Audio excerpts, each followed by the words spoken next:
Olá, tudo bem com vocês, queridos alunos e alunas? Sou o professor Damião, disciplina Geografia, e nessa nossa videoaula de hoje estaremos falando um pouco sobre as características gerais do continente americano. Mais especificamente, trataremos do seu processo de regionalização. Verificaremos, portanto, que o continente americano geograficamente se subdivide em América do Norte, Central e do Sul, bem como também temos a comumente divisão do continente em América Anglo-Saxônica e América Latina.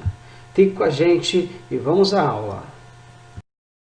Então, a ideia é tratarmos da regionalização da América, regionalização do continente americano.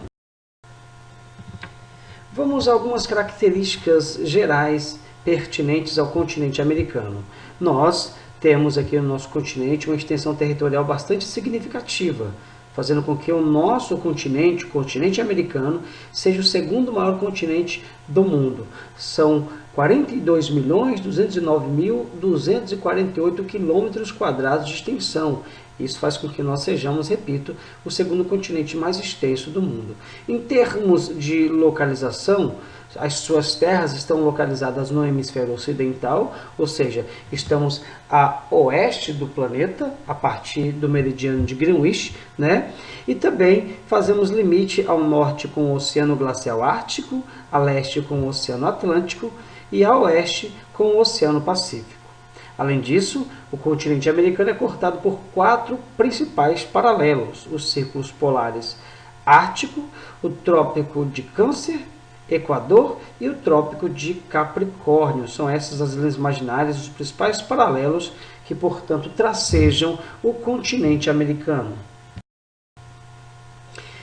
Com relação à questão populacional, com relação ao povoamento do continente americano, naturalmente não tem como nós dissociarmos esse aspecto da questão do processo de colonização, né? Sabemos, e a história nos ensina, que a partir do final do século XV, mais precisamente segundo a história, no ano de 1492, é que nós tivemos a chegada dos primeiros europeus que por aqui pisaram. E daí por diante foram inúmeras as incursões de europeus, né, espanhóis, posteriormente também ingleses, portugueses, que por aqui vieram, se estabeleceram, ocuparam as terras, invadiram, costumo dizer assim, e tomaram essas terras dos nativos e aos poucos foram desenvolvendo o seu processo de colonização.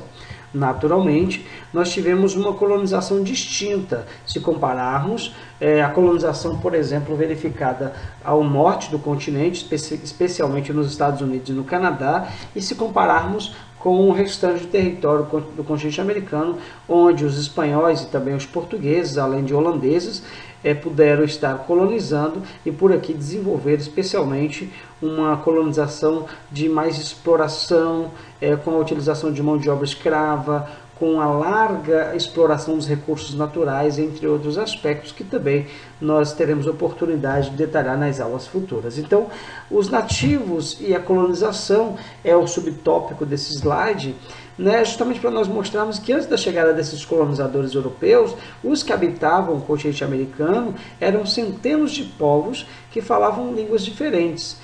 Línguas essas que foram, entre aspas, assassinadas pelo processo de colonização. Sim, até porque houve quase um genocídio, né, dessas centenas de milhares de nativos que por aqui viviam, esses centenas de povos que por aqui existiam, eles foram aos poucos sendo dizimados, inicialmente submetidos ao processo de escravidão, também assassinados na medida que eles resistiam, até porque não foi eles não foram tão passíveis assim, que bom que não foram, resistiram até quando podiam.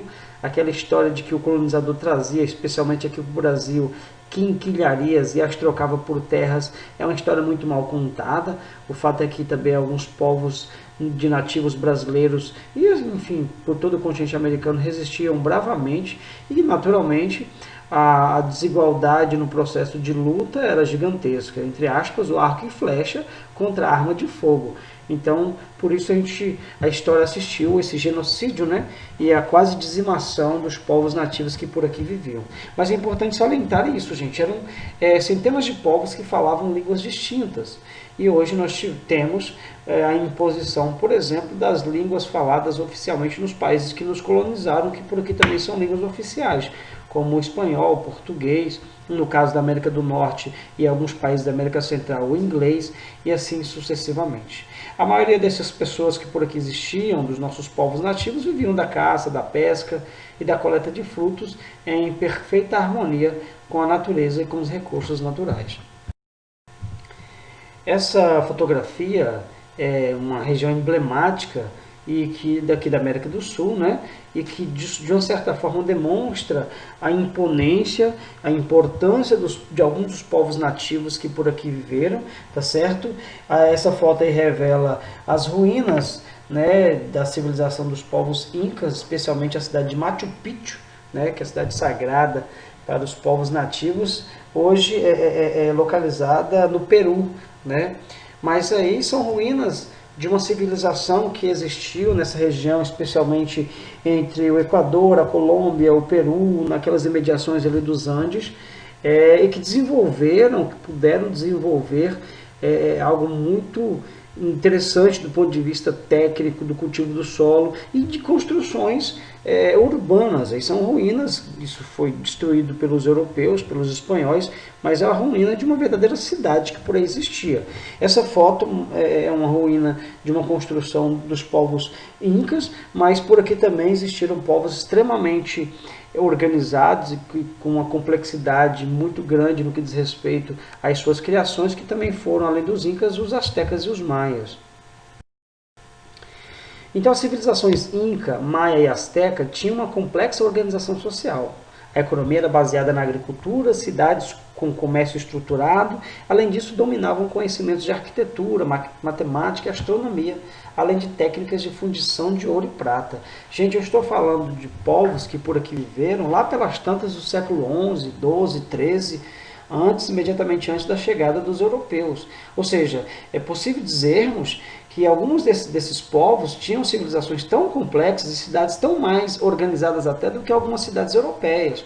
É o caso dos incas, dos astecas e dos maias. Às vezes a gente fica falando apenas da complexidade das suas cidades, como por exemplo a capital do Império Azteca, onde hoje é o México, por nome Tenochtitlan, creio que seja assim a pronúncia. Aquela cidade chegou a reunir 300 mil habitantes, isso em pleno século XIII, né? E além da complexidade da cidade, das inventividades, dos dutos de irrigação, enfim, além dos conhecimentos no que diz respeito à arquitetura, dominava a astronomia muito bem, a construção de pirâmides, aí, mais especialmente pelo povo maia. Ou seja, esta era a América chamada pré-colombiana, dos povos pré-colombianos. Esses eram os povos mais complexos. É verdade que também existiam civilizações mais tribais, né? Povos mais tribais, como por exemplo os nativos que viviam no território brasileiro, mas que não deixavam de ter ali uma certa organização estruturada em aldeias, com as suas lideranças, e tudo isso foi simplesmente dizimado e quase que tivemos por fim a presença dos nativos no continente americano. O território foi a princípio ocupado por europeus, né? A gente sabe, o colonizador. Logo vieram posteriormente os africanos, que infelizmente vieram para cá ser escravizados, né? Eu quero só distinguir quando a gente fala os escravos. Na verdade não, são pessoas, são seres humanos que foram escravizados. A gente precisa saber distinguir. Às vezes quando a gente fala, os escravos foram... Não, eles não eram escravos, eles eram pessoas como qualquer uma outra e que foram escravizadas, né? Então os africanos, logo depois dos europeus, vieram para cá trazidos pelos europeus para serem escravizados e posteriormente passaram a vir para o continente americano e inúmeros migrantes das mais várias nacionalidades, fazendo com que, por exemplo, tenhamos um povo bastante miscigenado. O Brasil que o diga. O Brasil é o verdadeiro retrato desse processo de miscigenação, da mistura dos povos, né? Os nossos nativos que por aqui já existiam, posteriormente os europeus, os negros advindos da África e assim sucessivamente. Atualmente a América é constituída de países independentes e territórios pertencentes a outras nações, né? Então assim, nós temos um continente que é ali constituído por vários países independentes, mas também temos por aqui alguns territórios que pertencem a outras nações, alguns departamentos, alguns territórios que outros países, especialmente europeus, mantêm por aqui ainda. Agora falando da regionalização, né? Regionalizar, eu já disse em outras oportunidades, é agrupar de acordo com as características em comuns. E o continente americano, ele passa por alguns processos de regionalização, especialmente por dois critérios, o critério geográfico e o critério histórico, cultural e socioeconômico, né? Então, dentro desses dois critérios, nós temos distintas regionalizações do continente americano, mas que acaba sendo a América como um todo regionalizada de acordo com as suas características distintas. Vamos ao critério geográfico. A configuração territorial do continente americano era constituída por duas grandes massas de terras unidas por uma estreita faixa, né? Onde nós temos a América Central, é aquela estreita faixa de terra que une duas grandes massas de terra, né? Então, esta é a configuração física do ponto de vista geográfico do nosso continente. E por conta disso, por conta dessa característica de duas grandes massas de terra unidas por uma estreita faixa, é que é possível nós regionalizarmos geograficamente o continente em América do Norte, América Central e América do Sul. O mapa revela exatamente isso que eu dizia anteriormente. Em vermelho, os países do continente que, enfim, compõem a América do Norte, mais precisamente México, Estados Unidos, Canadá, e temos ali um trecho do território denominado Groenlândia, né, que é de posse dos dinamarqueses, né, administrada pelos dinamarqueses, mas então, portanto, em vermelho, a América do Norte. Em amarelo, nós temos a América Central, poderemos falar um pouco sobre ela logo mais, e em laranja temos os países que são constituídos, que constituem a América do Sul, tendo o Brasil como país de maior extensão territorial. É importante salientar, olha só que coisa bacana de sermos, entre os 5 países mais extensos do mundo, 3 estão no continente americano. Brasil, Canadá e Estados Unidos são entre os 5 países, né, mais extensos, ou seja, estão nessa lista. O Brasil, por exemplo, é o 5º país mais extenso do mundo. Vamos falar brevemente da América do Norte, né? E às vezes a gente fala, os norte-americanos se referindo apenas aos Estados Unidos. É um erro conceitual tratarmos dessa forma, porque norte-americanos são todos aqueles que vivem no norte da América. E pode ser mexicanos, pode ser estadunidenses, pode ser canadenses também, né? Então a América do Norte representa 55% de todo o continente, né? De toda a massa territorial, de toda a extensão territorial do continente americano, e localiza-se totalmente no hemisfério norte. Essa porção do continente é formada por 3 países independentes, México, Estados Unidos e Canadá, e uma possessão europeia, que no caso é a Groenlândia, que é administrada pela Dinamarca.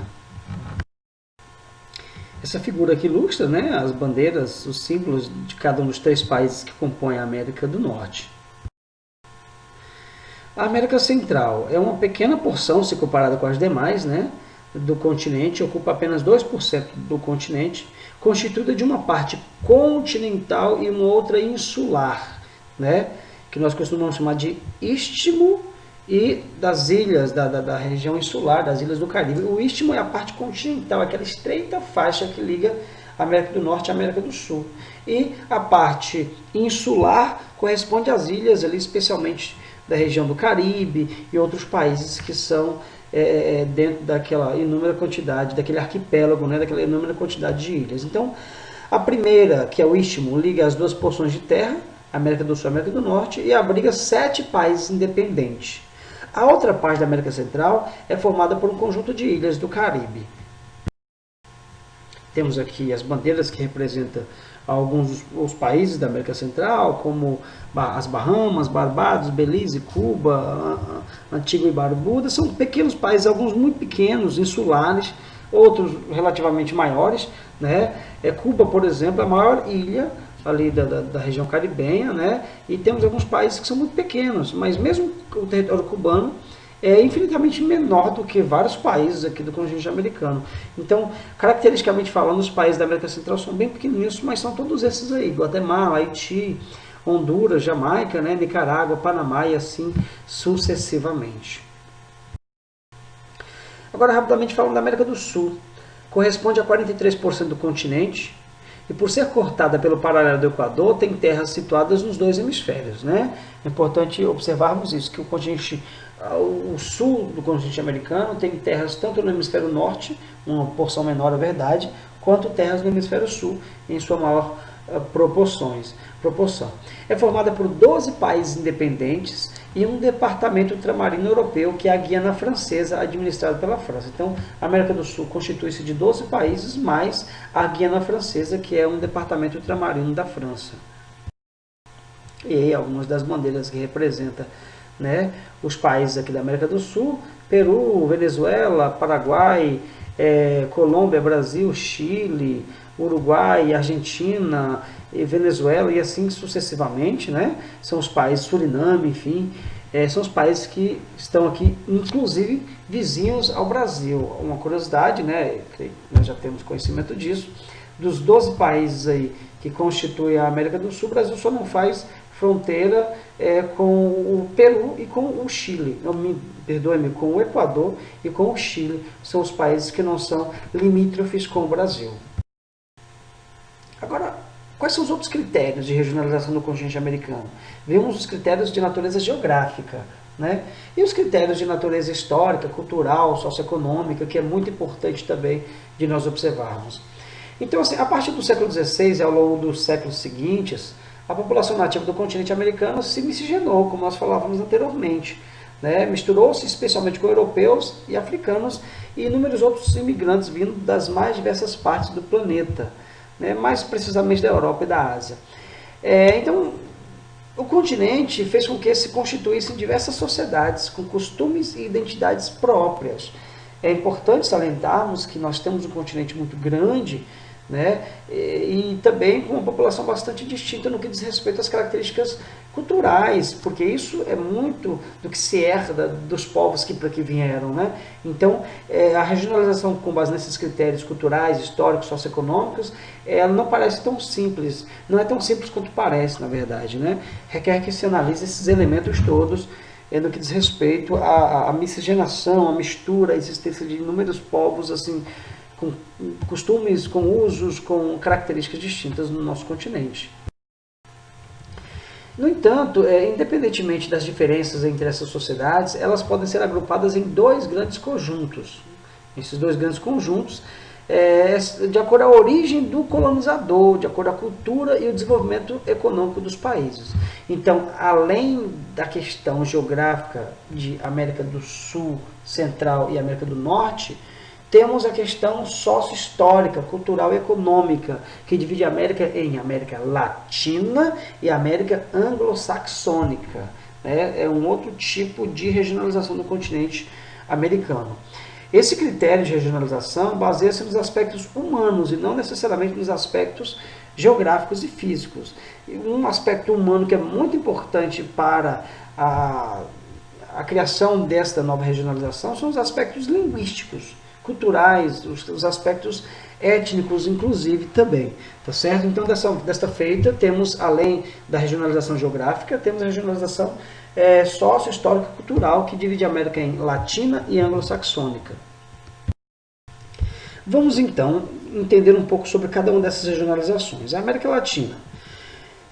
Inicialmente foram agrupadas sobre o nome América Latina sociedades cuja língua dominante se originou do latim, as chamadas línguas neolatinas, né? O português e o espanhol, por exemplo, que é predominantemente falado aqui na porção ao sul do continente americano, na América Central também, são línguas neolatinas, né? Ou seja, são línguas que originaram-se do tronco do latim, enfim.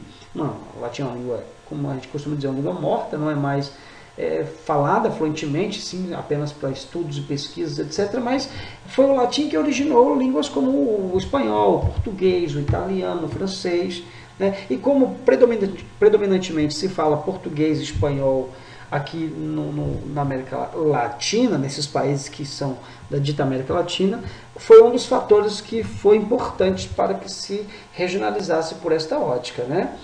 No entanto, o termo América Latina, ele inclui países nos quais que não se fala português ou espanhol. Por exemplo, no grupo dos países da chamada América Latina, nós temos alguns países que falam inglês, como a Jamaica, por exemplo. ou um país que fala holandês, como Suriname, né?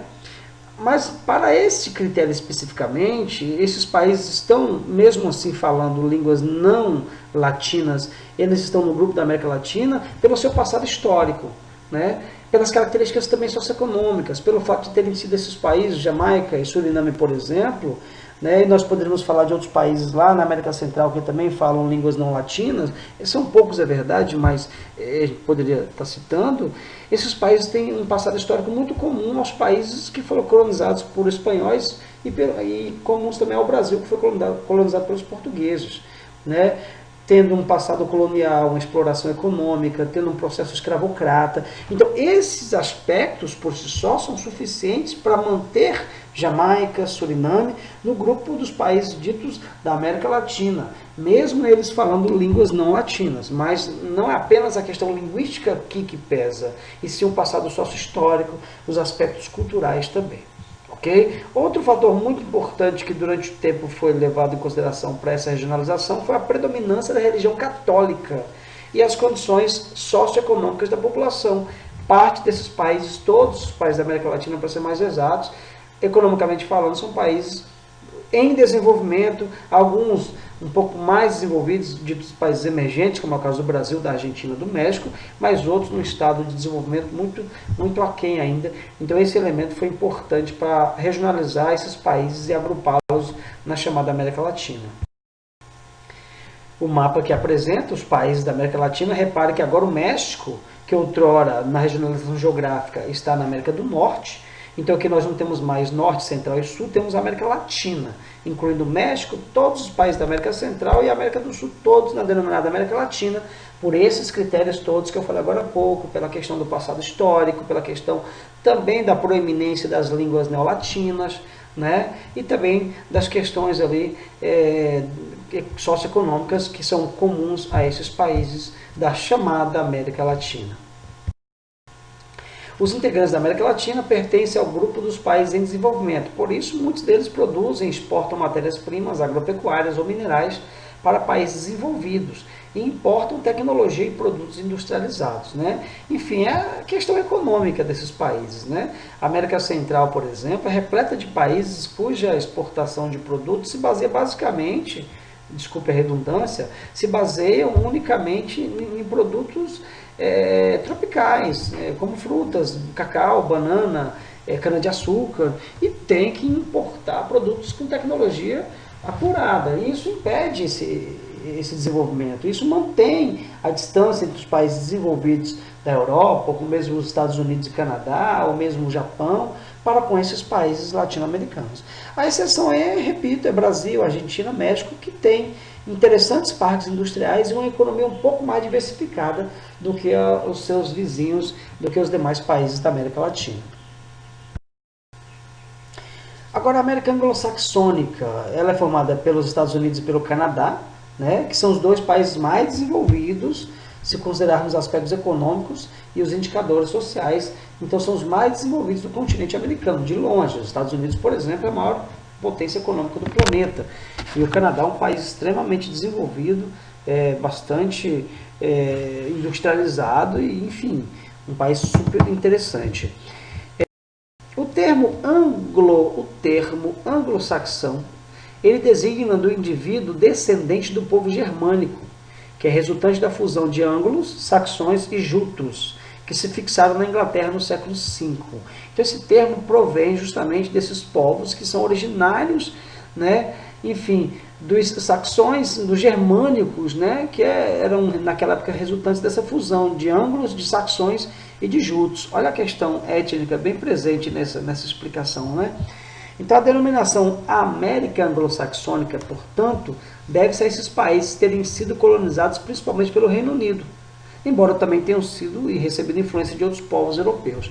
Mas assim, majoritariamente, enquanto que Portugal e Espanha foram preponderantemente os colonizadores dos países da América Latina, com algumas exceções, é verdade, eu já falei, do Suriname, que foi colonizado pelos holandeses, da Jamaica, que foi colonizado pelos ingleses, mas assim como os portugueses e espanhóis foram predominantemente os colonizadores na América Latina, lá na América Anglo-Saxônica foram os ingleses, que colonizaram predominantemente Estados Unidos e Canadá, tá certo? E a origem, portanto, desses povos que vieram para colonizar esses dois países remonta a essa origem dos povos anglo-saxões, que eram povos germânicos misturados dessa fusão com anglos, com saxões e jutos, que se fixaram na Inglaterra lá no século V. Eu garimpei aqui um mapa para mostrar para vocês, né? Basicamente Estados Unidos e Canadá, o território dos vizinhos, né? Que compõem a denominada América Anglo-Saxônica. Atenção para o Alasca nos Estados Unidos, que é um território descontínuo dos Estados Unidos, né? Que não está ali contiguamente interligado ao seu território dos demais estados daquele país. A porção leste do território do Canadá, para exemplificar algumas situações também que são ali exceções, né? Não somente os ingleses que têm influência lá nos Estados Unidos ou no Canadá. A exceção, por exemplo, cabe para a província de Quebec, que está no extremo leste do Canadá, e que esta porção do Canadá foi colonizada pelos franceses. Tanto é que ainda hoje lá em Quebec, além de termos traços da cultura francesa, né, na arquitetura, na culinária, etc., se tem o francês como língua oficial. Então, em Quebec, que é um departamento canadense, é como se fosse um estado do Canadá, é como se fosse, sei lá, Bahia ou Pernambuco aqui para o Brasil. Então, Quebec é um departamento, uma província, corresponde a um estado lá no Canadá, onde o francês é uma língua oficial. É como se aqui na Bahia nós falássemos tanto o português, mas falássemos qualquer outra língua também. Assim é a realidade lá de Quebec, haja vista que houve uma influência muito grande dos franceses. Percebam que não é uma predominância dos ingleses, assim como aqui não houve uma predominância de espanhóis e portugueses. Tá certo? Nos Estados Unidos, por sua vez, grandes áreas foram colonizadas por povos latinos, como a Louisiana, que foi fundada por franceses, o Novo México, a Arizona, a Califórnia, que foi fundada por espanhóis. Então também são as questões relativas de povos não saxões, que também tiveram influência lá na América Anglo-Saxônica, assim como povos não latinos, que também tiveram influência aqui na América Latina. Mas é algo assim, em termos gerais, irrisório, de modo que não impede essa classificação de América Anglo-Saxônica e América Latina. Pessoal, eram essas informações para essa nossa aula. Falar inicialmente sobre esse processo de regionalização do continente americano. Nas aulas próximas nós vamos aprofundar um pouco mais, tratando, por exemplo, dos aspectos naturais, físicos, econômicos do nosso continente, do continente americano, tá certo? Tá aqui as informações bibliográficas, né? Nós que nos baseamos no material ali da História Moderna, no projeto Araruá Plus, para o desenvolvimento desses slides, para a elaboração dessa aula, tá bom? Eu agradeço muito a vocês por estar comigo até agora, por assistir atentamente a videoaula. Bons estudos, fique com Deus e forte abraço.